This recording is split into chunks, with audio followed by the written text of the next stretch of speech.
Hi everyone, কেমন শীত পড়েছে তোমরা বলো। মানে আমাদের এদিকে প্রচণ্ড ঠান্ডা পড়েছে। তো আগের দিন রাত থেকে ব্লগটা শুরু করছি। রাতের ডিনারটা তো তোমরা দেখেই নিলে, আমি রেডি হয়ে গেছি, এটা পরের দিনের ক্লিপ।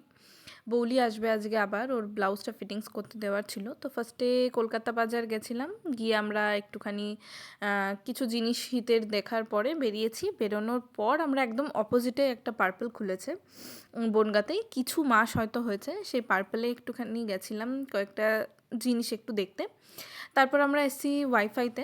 এই যে বৌলির পাগলামো শুরু হয়ে গেছে, মানে দেখতেই পাচ্ছ পাগলামো স্টার্ট হয়ে গেছে।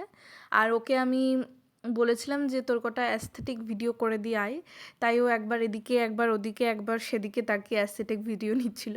যাই হোক, অর্ডার করা হয়ে গেছে খাবার, একটু পরেই আসবে। আমরা বসে গল্প করছিলাম। এই যে হাফ প্লেট তন্দুরি অর্ডার করেছিলাম, তার সাথে একটা ফিশ ফ্রাই। তো শানি ভিডিও অন করে চলে গেছে গাইস অলরেডি। তো তোমরা দেখলে আমি কেমন মজা করছি আমরা দুজন মিলে।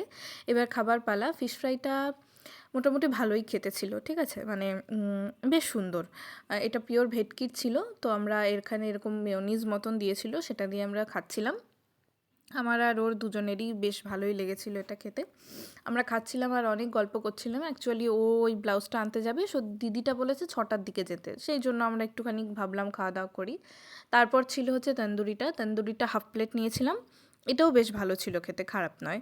তারপর আমরা চলে গেছিলাম ওই দিদিটার স্টোরে, যার কাছে আমরা ডিজাইনার ব্লাউজ বানাতে দিয়েছি। অ্যাকচুয়ালি আমিও বানাতে দিয়েছি। এখানে ওয়েট করছিলাম কারণ একজন কাস্টমার ছিল। তো ওর ব্লাউজ নেওয়া হয়ে গেছিলো। তারপর আমি ওকে অটোতে উঠিয়ে আমি বাড়ি ফিরে এসেছিলাম। বাড়িতে এসে দেখি ডিনারে হচ্ছে রুটি, আলু ভাজা আর বেগুন ভাজা। Thank you for watching.